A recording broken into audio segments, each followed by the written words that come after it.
If you played a lot of games back in the 1990s, then there was a pretty high chance that you played a LucasArts game at one point or another.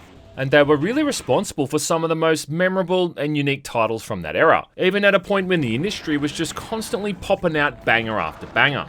I mean, you had things like Monkey Island, Indiana Jones and the Fate of Atlantis, along with an arguably lesser-known first-person shooter with Outlaws. Really too, one of the first Western-themed shooters I think we ever got, if not certainly one of the first I ever played. In fact, the only Western game I'd played before this was Sunset Riders on the Mega Drive. Yeah. It did have the unfortunate timing of coming out in early 1997 though, not too long after Quake dropped, which meant that, yeah, it did get overshadowed a bit, which is understandable given how much of an impact that thing had on the genre. Well, the good news is that it finally might get some more of the credence it deserves, as it's now the latest title to be remastered by the folks over at Night Dive Studios, containing not only the base game in its entirety, but also that handful of missions collection containing all that extra bonus content. And if you're looking for something fun to play this month and don't want to degrade yourself by playing the latest Call of Duty campaign, well, then yeah, man, you could do a hell of a lot worse than this thing, believe me. That is music to my ears. Let's assume you know nothing about it though and break the whole thing down, shall we?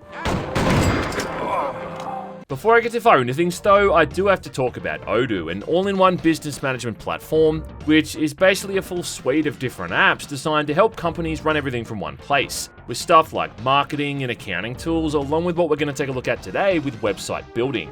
And today we're going to be building a website for free under Odoo's One App Free for Life offer. Yeah, seriously easy stuff as well, utilizing drag and drop tools to create anything from blogs to online stores. Let's break it down in how it all works. So first things first, what you're going to want to do is sign up for free via the Odoo homepage, and then we can start building the website. First of all, it's going to ask you what kind of site you want to make it, whether it be like an online store or a blog or whatever. This time I'm just going to try and make a basic site where I can post all my videos across from YouTube. It even lets me then choose a color palette and pick from a bunch of different default themes to add in. Soon after that's all done, I'm into the editor and can start mucking about and putting the whole thing together. And seeing as this is the homepage, I thought that it'd be the best place to put my more recent videos, you know, to give people a bit of an idea of what kind of content they can watch. All of which is as simple as just copying that YouTube URL into each element, where it all adds them in automatically. And then a couple of minutes later and I'm pretty much done. I can even then easily duplicate these elements to put in more of them if I want to, again with the click of a button. Plus I can edit my logo along with changing all the images on the front page as well. And if you don't have the actual images of the stuff you want to, there's even an image searching function that's going to find a bunch of stock free photos you can use instead. Yeah, perfect. And all of this is really just scratching the surface of what's possible. I mean, this is what I just created in about 15 or so minutes. So yeah, check out the link in the description or go to odoo.com and check the whole thing out today. Your first app is free for life with unlimited hosting, unlimited support, and a 1-year free domain name. And once again, thanks to Odoo for sponsoring this video. Right, so the story is you're playing as a retired lawman named James Anderson, living with his wife Anna and daughter Sarah on a ranch, having put down his star and spurs to become a family man. This is history. This is marriage. And things seem to be going pretty well, you know, until a couple of creeps show up at the ranch while James is off in town. Good afternoon, ma'am. Is the marshal in? Where a fumbled attempt to intimidate the family into selling their land off ends with Anna killed and Sarah kidnapped. James returns home just in time to see his entire world burn down and is able to speak to Anna briefly before she passes away, discovering that all of this has been orchestrated by a powerful tycoon named Bob Graham, who's trying to force people out of their homes so he can build a railroad line. Go out there and don't come back till I can look at this map and know that every inch of it is mine. All any of this ultimately does, though, is just piss James off. So he gets his old guns out and then heads off to rescue Sarah, taking out all the key members of Graham's gang along the way.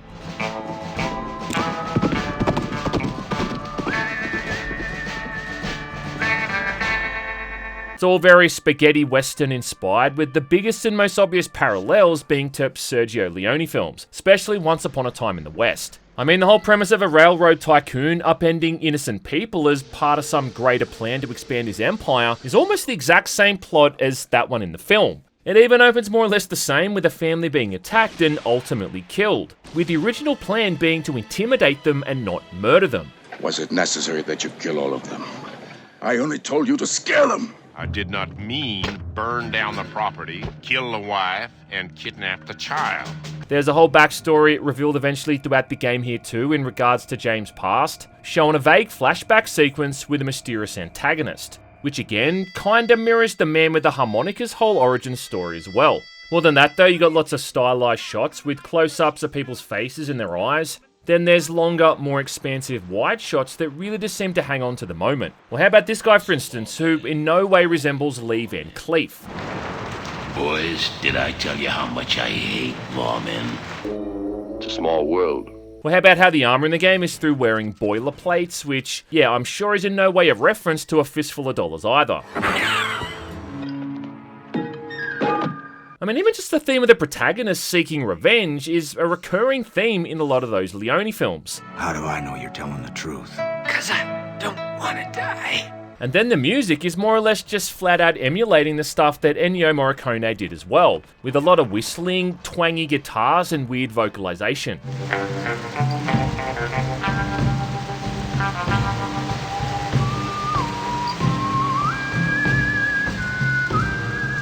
In fact, with one track in particular, it's almost identical to the Ecstasy of Gold from The Good, the Bad, and the Ugly.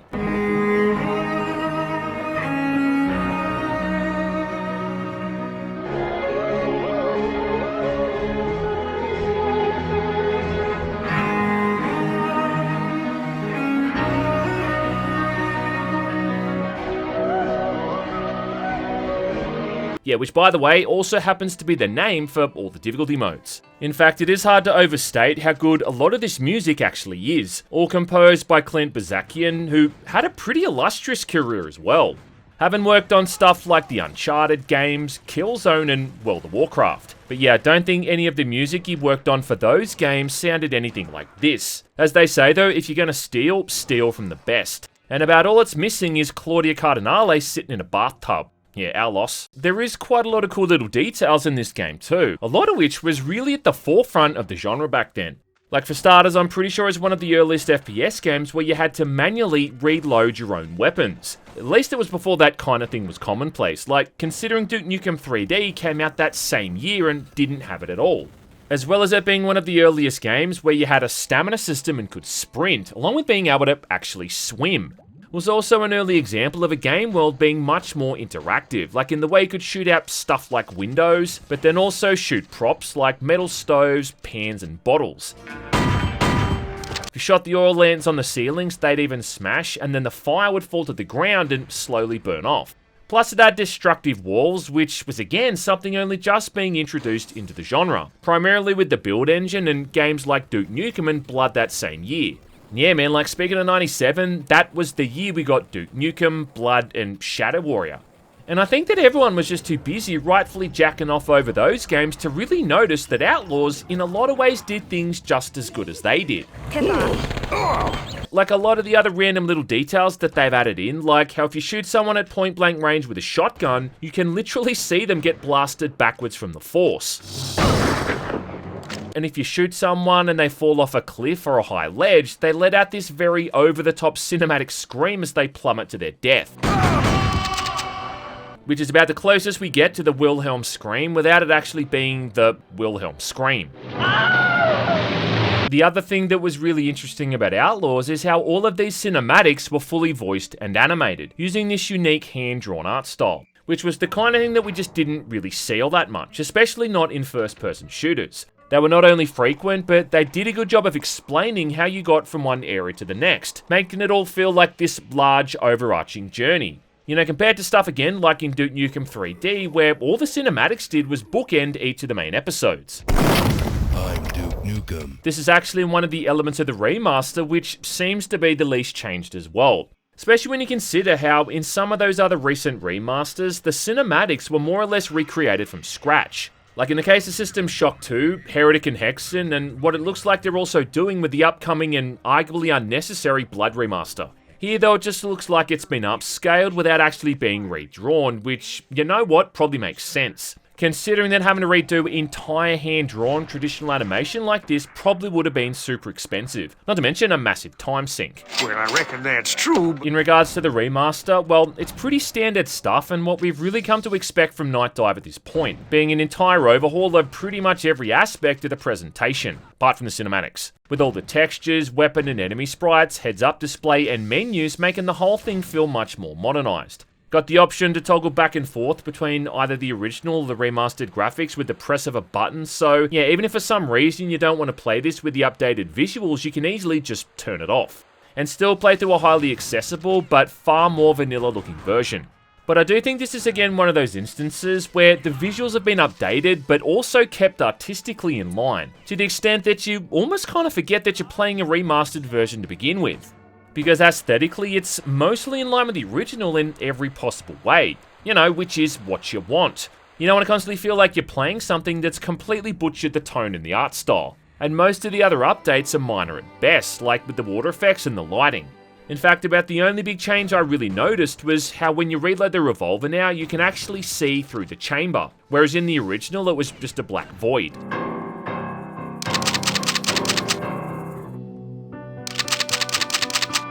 Also, for people who are interested in all that other stuff, you got that standard vault full of behind-the-scenes content like artwork and early renders. Which is again not entirely necessary, but it is a nice touch that they're willing to go digging through decades-old media to include this stuff for the fans. There are still some weird oddities with the game, like how when reloading weapons, how it often seems to ignore your inputs, which is something I always noticed that the original game did too. But short of really going over every aspect here with a fine-toothed comb, which would be about as much fun as a colonoscopy with a pineapple, this thing seems to play and perform well enough. And ultimately, it's done exactly what it needed to do, which is just to make a 30-year-old game playable on modern systems. And considering that original game could be a little bit finicky to get working, this is a huge benefit and a reason to pick up this new version. Yeah, that's the one. As for the actual game itself, well, Outlaws is broken up into 9 story missions, each set in entirely different locations, and with all of them ending in a boss fight against one of the main gang members.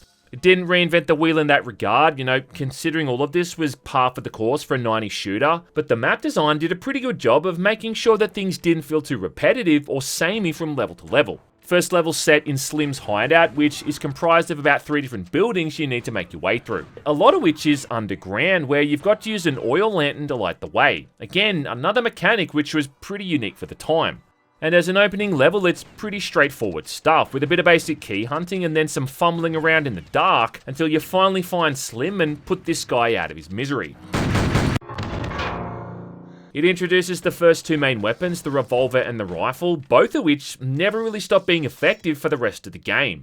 The revolver's handy at medium to close range, doing pretty decent damage but with a slow firing rate, but then it also has the very cool alternate fire mode where you can fan it to quickly shoot at enemies.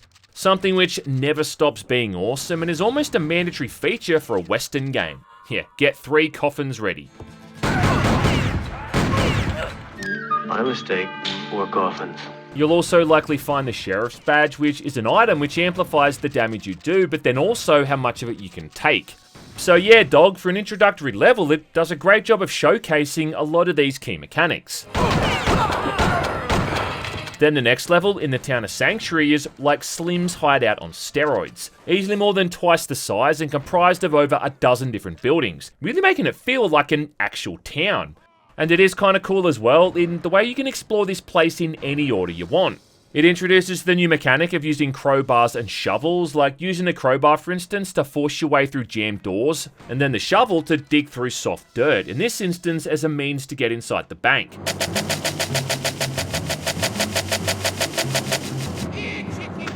There's even this whole underground tunnel system you can access by jumping into the well, finding bonus items like a scope for the rifle. Also really showcasing a forgotten art in video game level design, where you could almost always jump down into a body of water in older games and usually find some kind of loot tucked away down there.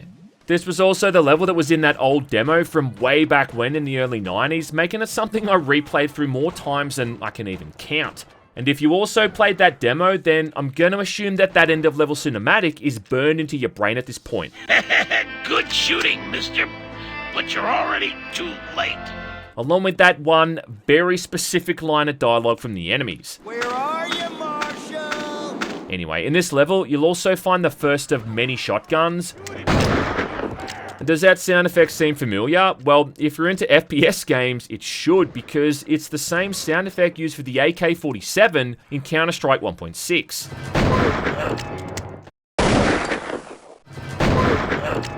Eventually, after you've done enough of the Lord's work here, the level boss, Sanchez, shows up, who, more often than not, tears me a new shit pipe before I even realise he's there. Where it turns out that all of this was just a means to keep James busy long enough so he'd miss the nearby train, which is where his daughter Sarah's been taken. Get the stinking hand off of me! Leading into one of the coolest and most stylistic cinematics in the entire game, followed by one of the all-time classic FPS level design tropes with a moving train. Which, despite being pretty linear in that you're just moving from one rectangle to another, still has enough side stuff to make it interesting. One point you're even hopping on top of the train because someone thought it would be a good idea to leave one of the keys on top of the carriage. You'll also likely find the sawn-off shotgun in this level too, which does great damage at close range, obviously, but considering you spend the majority of the game shooting people from longer ranges, you're probably going to be like me and just not use this thing all that much. And when you compare it to the absolute force of nature that was the sawn-off shotgun in Blood, well, then it seems even more piss weak. Oh yeah, speaking of Blood, have you noticed that Outlaws lacks, like, any of it? Making it really a pretty tame game in terms of the violence, especially by 1990 standards. Yeah, you know, the same decade that gave us ludicrous jibs. And even when you blow up people using dynamite, about all that happens is they fly across the screen from the force of the blast, as if it's turned into a Looney Tunes cartoon. Anyway, the boss for this level is a piece of piss, probably the easiest one yet. And then after that, we get a brief glimpse of Bob Graham for the first time, as he detaches the head carriage and disappears off ahead. Sarah! Snake! The next level after this is set in a massive river basin canyon kind of place, and I really hope you've found the scope for the rifle by this point, or else it's going to be a real shit fight trying to shoot all these guys off in the distance. Now, in comparison to the last one, this level is humongous in size, and really kind of impressive in the scale that they've managed to bring across here.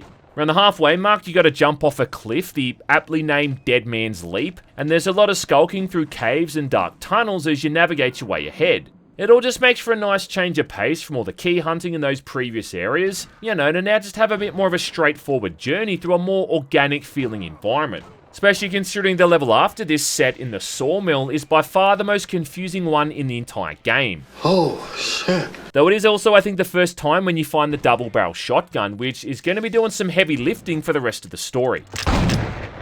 Now, the sawmill starts off pretty simple with you just moving through different rooms and clearing them out, turning a bunch of valves and swimming through underwater tunnels, but it quickly starts getting more complex. Specifically during this bit here, where the water current's pushing you down a one-way passage, but you've also got to shoot these time panels to redirect the flow, or to collect one of 3 different gears needed to power up some kind of machinery. Which involves shooting these different panel combinations so it leads you to each gear, then doubling back and shooting a different combination. And yeah, chances are, if you played this game as a kid, you're no doubt going to remember how confusing and utterly lost you can quickly get here. All eventually leading you to the final room where the boss is waiting. A guy who also suffers easily the worst fate in the entire game. Yeah, being sawn in half by a giant log cutter.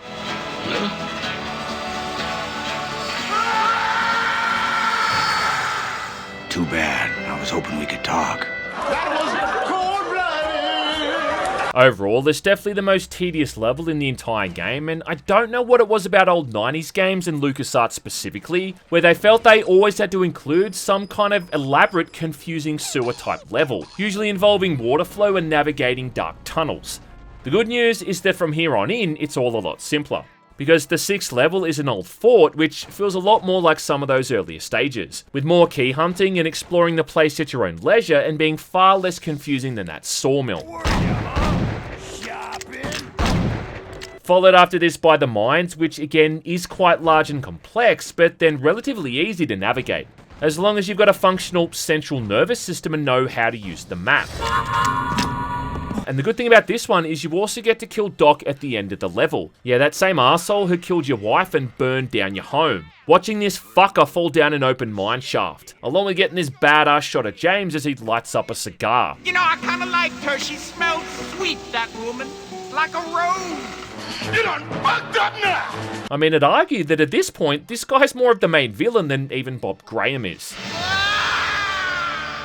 The last couple of levels in the game don't really change things up all that much, and about the only thing it does do is that for the final one, they take away all of your weapons, for story-related reasons. But you're up and armed again within minutes anyway, so yeah, it's hardly all that groundbreaking. That is music to my ears. And that really is, I think, Outlaws' only real shortcoming, is that it is pretty basic when it comes to the shooting and the combat. Considering you're really only ever using the same 2 or 3 guns, being mostly the revolver, the rifle, and then one of the shotguns. But even then, like, you could easily beat the entire thing with the rifle if they gave you enough ammo. Certain weapons, like the throwing knives for instance, are handy in that they can kill enemies in a single hit, but then they're also vastly less useful overall than the guns are. Dynamite is pretty good too during those brief areas where there's a whole lot of bad guys standing around, but again, also very situational and not something you can always depend on.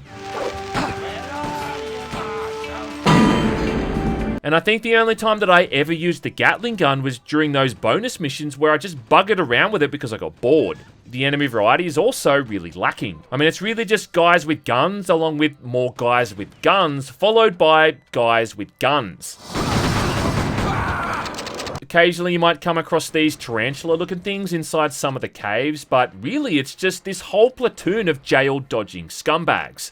Now, in the game's defense, that is part and parcel to the whole Western genre. I mean, you're not going to be really walking around with a rocket launcher or a plasma rifle, taking on demons, monsters, or zombies. But then on the other hand, when you do compare this to other shooters from around the same time, you know, like Quake or Duke Nukem, it is a much more limited roster.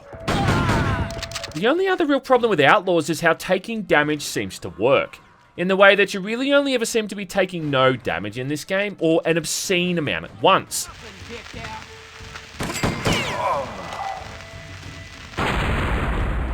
To the point that it often feels like you're more or less getting instantly killed. It's more or less impossible as well to fight the bosses in a straightforward manner due to how much fucking damage these assholes do. And you really have to chase them out from around the corners to even stand a chance. Or just attack them from a spot where they can't even retaliate. Does any of this make the game bad though? Well, no it doesn't, but my point is that it does make you understand how it got a bit of criticism in that regard. Overall, it's not a super long game either, and you can probably beat the whole thing in around 3 or 4 hours. Luckily, they've included all those extra mission packs with the so-called historical missions, which are going to pad out your time here a bit more. With the best of these by far easily being the martial training. This all takes place presumably before the events in the main story, where you get to choose which order you want to go after all these bounties, which then sends you off to different locations to find these guys and bring them to justice, dead or alive. Alive or dead, it's your choice. With one of the targets being a guy named Dynamite Dick, which, yeah, funnily enough, is also the same nickname given to me by your mum. It's really just more of the base game with very similar map design and layouts, only with overall shorter levels, letting the player choose how they want to deal with all these wanted folks. I mean, you can simply shoot and kill them and call it a day, or instead, knock their lights out with your fists and capture them, which, weirdly enough, seems to be easier than shooting them, seeing as for some reason, punching seems to do more damage. You can also go around and do this for all the other enemies too if you really want to, though yeah, obviously that makes things a lot harder.